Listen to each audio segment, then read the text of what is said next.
If you're wondering how I get the light to look like this in my videos, then you're watching the right video.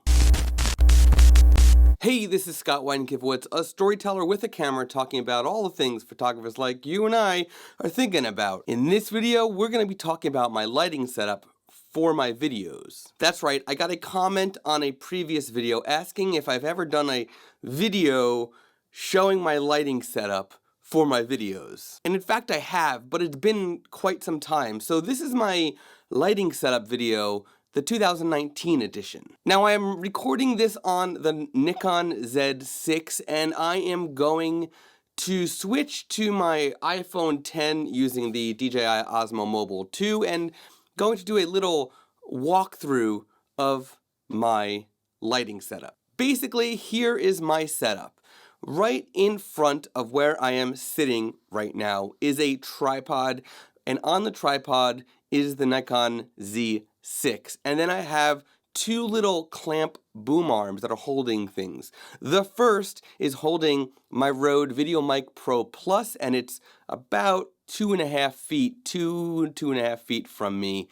I could get it closer, but there's two reasons why it's not any closer. The first reason why it's not closer is because I have the iLighter 2 from Westcott that's right in front of me, and that's pretty deep, so I can't really get any closer to the tripod or to the microphone. The other reason is because if I get it any closer, it'll be in the frame, so I don't want to get it any closer. The other thing that I have attached to the tripod on a boom arm is a monitor. I can actually look a little bit to the side like right now, and you see I'm not looking at the camera, and if I do that, I can actually see the framing. Because the Nikon Z6 does not have a flip out screen, I can't actually see what is happening without using an external monitor. So that's why I'm doing that. And the external monitor I'm using is a very inexpensive one that is from Elvid, which is a house brand at B&H, and it's the Field Vision 4K. I got it used, didn't even come with an AC adapter, I just used batteries and that's it.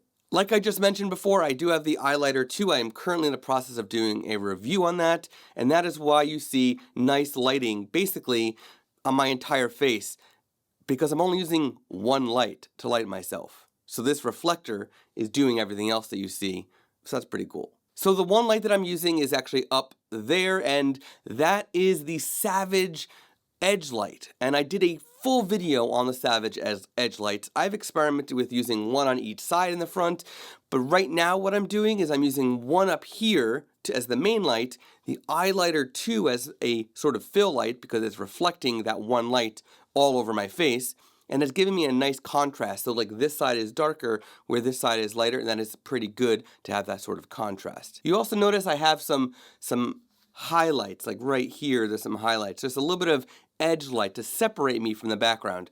That's because the other Savage Edge light that I have is actually up there, and it's being used as a rim light or a hair light, whatever you want to call it. That's what it's being used on. It's actually on a C-stand, just like the main light is on a C-stand. In fact, the main light's on a C-stand and a boom to get it so that the stand is further away from the set and actually is overhead. And the hair light that is back here is actually just on a C-stand and it's aimed at me. And here's a cool little tip. The main light is actually set to a nice cool tone, and the hair light is set to a very warm tone. The cool thing about that is that it creates nice color dynamic from the main light to the back to the hair light. Then what you see in the background, this is not real wood. Hopefully you realize that. This is just a background fabric that I use that I kind of enjoy it. And I am using two Hue lights to illuminate this. The first is a Hue LED strip light that is actually taped to the ceiling. I have a drop ceiling in my studio, and it's taped to the ceiling aimed down. That's going to create this sort of, fade bleed into the fabric. If I use a solid white background, the whole thing will basically turn that color. And the cool part is that I can make it whatever colors I want, and I can use Siri to do it. And then I have one more Hue light that is actually down there on a background stand that is illuminating the background, and it's got a grid, and it has barn doors so the light is staying towards the background and not bleeding towards me at all. And again, it's a hue light so I can make it any color I want. That, my friends, is my entire video set and its lighting in a nutshell. That is my set for 2019, at least of right now. If a company sends me a new light to test, maybe it'll wind up being part of my set. If I'm sent background, if I'm sent new modifiers, whatever it is, maybe it'll wind up being my set. But for right now, that's my set. I have to say thank you to Mac Worldwide Warranty for partnering with me on this video. I get a Mac Worldwide Warranty on all of my equipment, no matter what. If you need that protection, that peace of mind in case you drop your equipment, if it gets wet, things like that, check out the Mac Worldwide Warranty available at camera stores and electronic stores around the world. And if you like this video, click that subscribe button below now. I publish new videos every Monday and Thursday whenever possible. You don't want to miss it.